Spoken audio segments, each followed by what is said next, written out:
الحمد للہ رب العالمین والصلاة والسلام علی سید الانبیاء والمرسلین سیدنا و مولانا محمد وعلی آلہ واصحابہ اجمعین، اما بعد فاعوذ باللہ من الشیطان الرجیم، بسم اللہ الرحمن الرحیم۔ شہر رمضان الذي انزل فيه القرآن هدى للناس وبينات من الهدى والفرقان،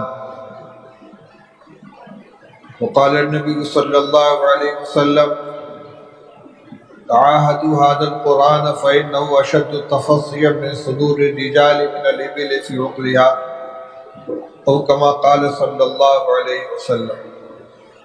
سمٹ کے بیٹھو، قریب آ جاؤ۔ محترم حفاظ کرام، عزیز بھائیوں، آج کا یہ اجتماع معمول کے مطابق رمضان مبارک کے شروع ہونے سے پہلے حفاظ کرام کو کچھ ہدایات دینے کے لیے اور یاد دہانی کرانے کے لیے منعقد کیا گیا ہے۔ رمضان مبارک کے مہینے کو قرآن پاک کے ساتھ اور قرآن پاک کو رمضان مبارک کے ساتھ خاص مناسبت حاصل ہے۔ اللہ جل شانہ نے قرآن پاک کے اندر رمضان مبارک کی عظمت کو بیان کرنے کے لیے، رمضان کا تعارف کرانے کے لیے قرآن پاک کا حوالہ دیا، اور قرآن پاک کی عظمت کو بتانے کے لیے رمضان مبارک کا حوالہ دیا۔ چنانچہ فرمایا شہر رمضان الذی انزل فیہ القرآن، رمضان کا مہینہ وہ مہینہ ہے جس میں قرآن نازل کیا گیا۔ اس سے رمضان کے مہینے کی عظمت معلوم ہوتی ہے کہ قرآن جیسی عظیم الشان کتاب نازل کرنے کے لیے اللہ جل شانہ نے اس مہینے کا انتخاب فرمایا۔ دوسری طرف فرمایا انا انزلناہ فی لیلۃ القدر، ہم نے قرآن کو شب قدر میں نازل کیا، یعنی شب قدر کی عظمت کو بیان کرنے کے لیے یہ حوالہ دیا گیا کہ اس رات کا اللہ تعالیٰ نے قرآن نازل فرمانے کے لیے انتخاب کیا۔ یہی وجہ ہے کہ رمضان مبارک میں خاص عبادت قرآن پاک کے تعلق سے مشروع قرار دی گئی، جس کو نماز تراویح کہتے ہیں، جس میں 2 سنتوں کی ادائیگی کی جاتی ہے۔ ایک 20 رکعت تراویح با جماعت ادا کرنا، اور دوسرے تراویح کے اندر 1 مرتبہ مکمل قرآن پاک کی تلاوت کرنا۔ یہ 2 مستقل سنتیں ہیں۔ پورے مہینے رمضان مبارک کا چاند ہو جانے سے لے کر عید کی چاند رات سے پہلے تک ہر رات میں 20 رکعت تراویح با جماعت ادا کرنا، یہ ایک مستقل سنت ہے۔ اور تراویح میں پورے قرآن پاک کا پڑھنا یا سننا یہ مستقل سنت ہے۔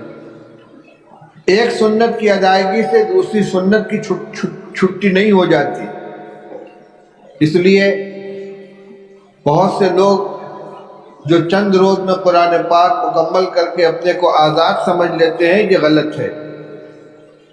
قرآن مکمل ہو گیا، ایک سنت ادا ہو گئی، لیکن پورے قرآن پاک کو پورے رمضان تراویح پڑھنے کی سنت بہرحال باقی ہے، چاہے حافظ ہو چاہے غیر حافظ ہو۔ قرآن پاک کے پڑھنے کی کچھ آداب ہیں۔ وَرَتِّلِ الْقُرْآنَ تَرْتِیلًا، قرآن پاک کو ٹھہر ٹھہر کر پڑھو۔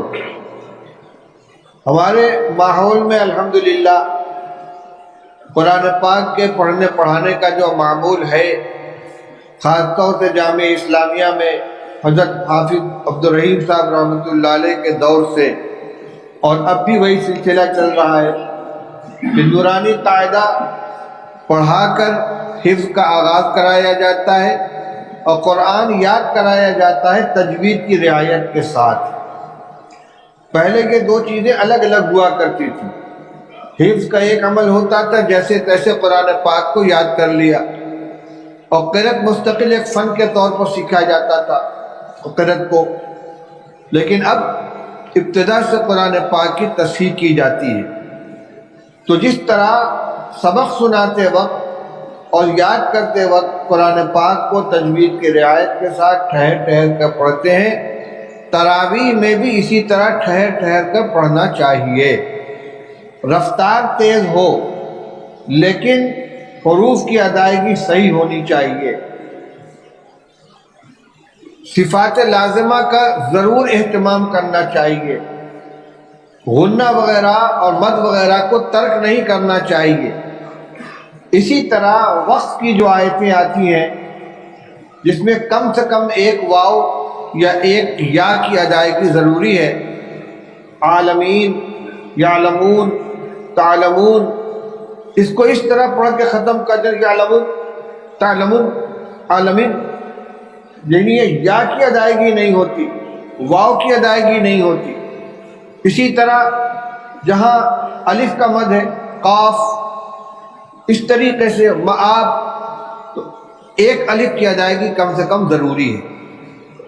مد قصر، مد توسط، مد طول، 3 درجے ہیں. کم سے کم درجہ یہ ہے کہ جو مد لازم ہے یعنی ایک الف کی ادائیگی ضروری ہے. اگر اتنا نہیں کریں گے تو قرآن پاک ناقص رہے گا. حفاظ کرام اس سلسلے میں بہت غفلت کرتے ہیں، یعنی آیات کے اختتام پر مد کی ادائیگی نہیں ہوتی. عالمون، تعلمون، عالمین، تعلمون ہو گیا، عالمین ہو گیا، عالمین نہیں ہوا، تعلمون نہیں ہوا. اس کا خیال ہونا چاہیے. اسی طریقے سے اتنی تیز رفتاری سے پڑھنا کہ حروف کی صحیح ادائیگی نہ ہو، یہ قرآن کے ساتھ زیادتی ہے. قرآن نماز میں پڑھا جائے، تلاوت کی جائے، تراویح میں ہو، فرض میں ہو، رفتار میں کمی بیشی تو ہو سکتی ہے، لیکن اتنی تیزی کے ساتھ پڑھنا کہ ادائیگی ہی نہ ہو پائے حروف کی، یہ غلط ہے. اور اس ایسے ہی پڑھنے کے بارے میں کہا گیا ہے کہ کچھ لوگ ہیں جن کو قرآن جو پڑھتے ہیں قرآن، اور قرآن پر لعنت بھیجتا ہے. اس لیے حفاظ کرام اس کا خیال رکھیں. دوسری چیز یہ کہ قرآن پاک کو صرف رمضان المبارک کا مشغلہ نہ بنائیں. اس وقت تو خیر رمضان المبارک ہے، قرآن کا دور اور قرآن کی تلاوت پورے سال اس طریقے سے ہونا چاہیے کہ رمضان المبارک کے لیے کوئی الگ سے اہتمام نہ کرنا پڑے. یکساں قرآن یاد رہنا چاہیے پورے سال. اور جو ہمارے پرانے حفاظ کرام ہیں یا تھے ان کا یہی حال تھا. بہت سے قصے، بہت سے واقعات سنے ہیں کہ حفظ کرنے کے بعد مدت تک تراویح پڑھانے کا موقع نہیں ملا، لیکن اچانک کھڑا کر دیا گیا تو پارے کے پارا پڑھتے چلے گئے، کہیں کوئی تشابہ تک نہیں لگا. ہم نے دیکھا حضرت مولانا قاری صدیق صاحب باندھوی رحمۃ اللہ علیہ بوڑھے ہو چکے تھے، کمزور تھے، بیمار رہتے تھے. دیوبند میں حضرت مفتی محمود صاحب نگر اللہ مرتضی کی خانقاہ میں آئے، اپنی تراویح ختم کر کے آئے تھے. ایک ساتھیوں نے طے کیا کہ آج حضرت سے تراویح پڑھوائی جائے گی، لیکن ان سے نہیں کہا گیا کہ آپ کو پڑھانے انکار کر دیتے، لیکن حافظ سے کہہ دیے کہ آج تراویح کے لیے آگے مت بڑھنا. چنانچہ عشاء کی نماز ہو گئی، سنت پڑھ لی گئی، اور تراویح پڑھانے کے لیے مصلی پر کوئی نہیں گیا. مولانا بالکل پیچھے کھڑے تھے، وہ سنت پڑھ کر کھڑے ہوئے، کان تک ہاتھ اٹھا کے کھڑے ہوئے، اللہ اکبر کی آواز نہیں آ رہی ہے. کہ کیا بات ہے بھائی؟ حضرت تراویح آج آپ پڑھائیں گے. ارے بھائی بہت تھکا ہوا ہوں. نہیں حضرت پڑھا دیجیے جتنی بشاشت ہو. مصلی پر آ گئے، پوچھے کہاں سے پڑھنا ہے؟ نیت باندھنے سے پہلے نہیں معلوم ہے کہاں سے پڑھنا ہے، بتایا گیا فلاں پارے سے اللہ اکبر، اور اس کے بعد کئی پارے مسلسل پڑھے چند رکعت میں. اس کے بعد کہا بھی تو آ جاؤ، صاحبزادوں کو بلا کے آگے انہوں نے پڑھ لیا. جبکہ مولانا صدیق صاحب وہ آدمی تھے کہ جن کو رات دن میں 1 منٹ کی فرصت نہیں ملتی تھی. تعویذ والے ہیں، دعا کرانے والے ہیں، مدرسے کے معاملات ہیں، لیکن قرآن پاک کا شغف تھا. میں نے ابھی قرآن پاک کی ایک آیت پڑھی تھی اور ایک حدیث پڑھی ہے. قرآن پاک کی تو وہی آیت تھی جس کا میں نے ترجمہ کیا کہ رمضان کا مہینہ وہ مہینہ ہے جس میں اللہ جل شانہ نے قرآن کو نازل فرمایا، اس میں قرآن نازل کیا گیا ہے۔ حدیث یہ کہ رسول اللہ صلی اللہ علیہ وسلم نے ارشاد فرمایا کہ قرآن کی نگرانی کرتے رہا کرو، دیکھ ریکھ کرتے رہو، خبر لیتے رہو، کیونکہ یہ قرآن سینوں سے اس سے زیادہ تیزی کے ساتھ نکل جاتا ہے جتنی تیزی سے قرآن جو جانور اپنی رسی چھڑا کے بھاگ جاتا ہے۔ جانور باندھ دو، کوشش میں رہ گئے کسی طرح رسی چھوٹے میں بھاگو، اس سے زیادہ تیزی سے قرآن سینے سے نکل جاتا ہے۔ اس لیے نگرانی کرتے رہو، اگر مطمئن ہو کر بیٹھ جاؤ گے قرآن سینے سے نکل جائے گا۔ کیوں؟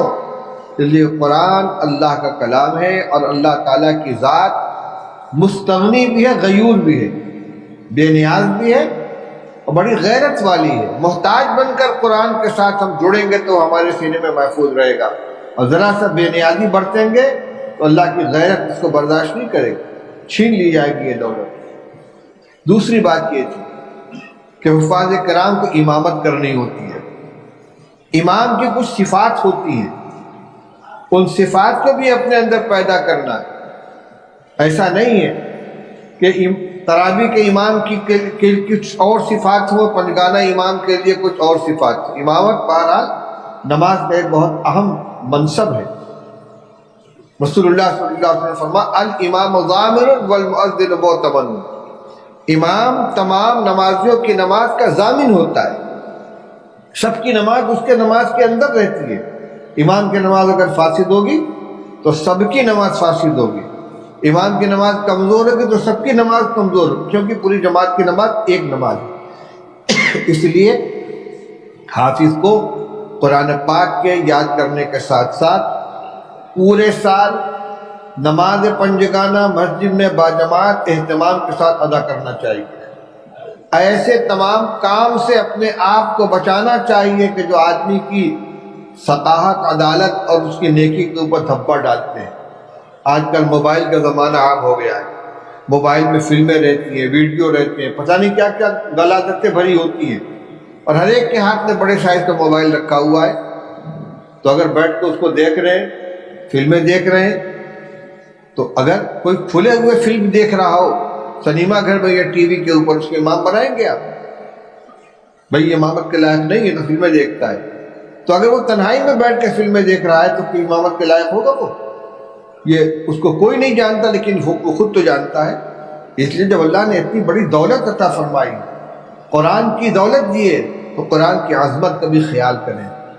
یہ نگاہ جس سے قرآن پاک کو دیکھا ہے، یہ زبان جس سے قرآن پاک کی تلاوت کرتے ہیں، اس کو پاک صاف رکھیں، نمازوں کا اہتمام کریں، گندے الفاظ زبان پر نہ آئیں، گالی زبان پر نہ آئیں، جھوٹ نہ بولیں، فحش قسم کا مذاق نہ کریں، نگاہوں کی حفاظت کریں، جماعت کا اہتمام کریں۔ اور اس کی حفاظت کے لیے جو جیسے اساتذہ اور ذمہ دار ترتیب بنائیں، دور کو پابندی کے ساتھ کرتے رہیں۔ تراویح اپنی مکمل ہونے کے پہلے بھی اور تراویح مکمل ہونے کے بعد بھی دور کا اہتمام ہونا چاہیے۔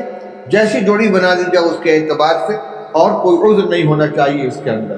ایک تو خود اپنا قرآن محفوظ ہوگا، مضبوط ہوگا، دوسرے جس ساتھی کے ساتھ جوڑ کریں گے اس کے معاون بنے گے، اس کے مددگار بنے گے۔ اس میں کسی طرح کی سستی اور ڈھیل نہیں ہونی چاہیے۔ رمضان شریف میں نے کہا امامت کی ذمہ داری بھی ہے اور حافظ ہونے کی بھی ذمہ داری ہے، اس لیے 5 وقت کی نماز فجر سمیت باجماعت مسجد کے اندر ادا کرنا چاہیے۔ نماز میں تعجیل ارکان کا بھی خیال رکھیں، رکوع سجدہ اتنا تیز نہ کریں کہ نماز ناقص ہو جائے۔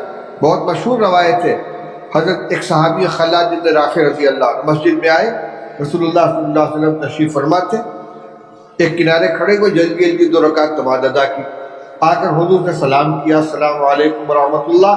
آپ نے فرمایا وعلیکم السلام، قم فصلی فإنک لم تصلی، جاؤ پھر سے نماز پڑھو، تم نے نماز نہیں پڑھی۔ اور پھر گئے، پھر انہوں نے اسی طرح نماز پڑھی، پھر آ کر سلام کیا، پھر آپ نے جواب دیا، پھر فرمایا قم فصلی فإنک لم تصلی، جاؤ پھر سے نماز پڑھو، نماز نہیں پڑھی تم نے۔ انہوں نے کہا یا رسول اللہ میں تو ایسے ہی جانتا ہوں۔ تب آپ نے ان کو نماز کا طریقہ بتایا کہ جب کھڑے ہو تو اطمینان سے کھڑے ہو، قیام اطمینان سے کرو، قرات اطمینان سے کرو، رکوع اطمینان سے کرو، رکوع سے اٹھ کر سیدھے اطمینان سے کھڑے ہو، سجدہ اطمینان سے کرو، یعنی صاف سب کچھ تھا، لیکن نماز میں اطمینان نہیں تھا، اعتدال نہیں تھا، جس کو اعتدال بہت ضروری ہے۔ نماز تراویح ہو یا پنجگانہ نماز ہو، چاہے سنت ہو چاہے نفل ہو، اتنا اعتدال ضروری ہے کہ جس سے نماز صحیح ہو جائے۔ تہجد وغیرہ کی نماز ہوتی ہے، آدمی لمبے لمبے قیام کرتا ہے، لمبا رکوع سجدہ کرتا ہے، تراویح میں اتنا لمبا نہیں کر سکتا، لیکن کم سے کم رکوع کے اندر اطمینان سے 3 مرتبہ سبحان ربی العظیم اور سجدے میں 3 مرتبہ سبحان ربی الاعلیٰ پورا ہو جانا چاہیے۔ اسی طرح التحیات کے اندر بھی پورا ہونا چاہیے، التحیات درود الشریف پورا ہو، چاہے دعا لمبی نہ پڑھ کر مختصر پڑھ لیں، اگر ربنا آتنا فی الدنیا حسنۃ وفی الآخرۃ حسنۃ وقنا عذاب النار بھی پڑھ لیں گے، رب اغفر وارحم وانت خیر الراحمین بھی پڑھ لیں گے، رب اجعلنی مقیم الصلاۃ پڑھ لیں گے، اللہم انی ظلمت نفسی پڑھ لیں گے۔ درود شریف کے بعد کی دعا میں بڑی گنجائش ہے، لیکن کوئی نہ کوئی دعا ہونی چاہیے۔ اسی طرح عام طور پر حفاظ دعائے ثنا چھوڑ دیتے ہیں، اللہ اکبر الحمدللہ رب العالمین، سب ملا کر 10 ترویحے میں اگر 1 منٹ بھی لگے گا تو 10 منٹ کا اضافہ ہوگا۔ اس کے بعد کیا کرنا ہے؟ سونا ہی تو ہے،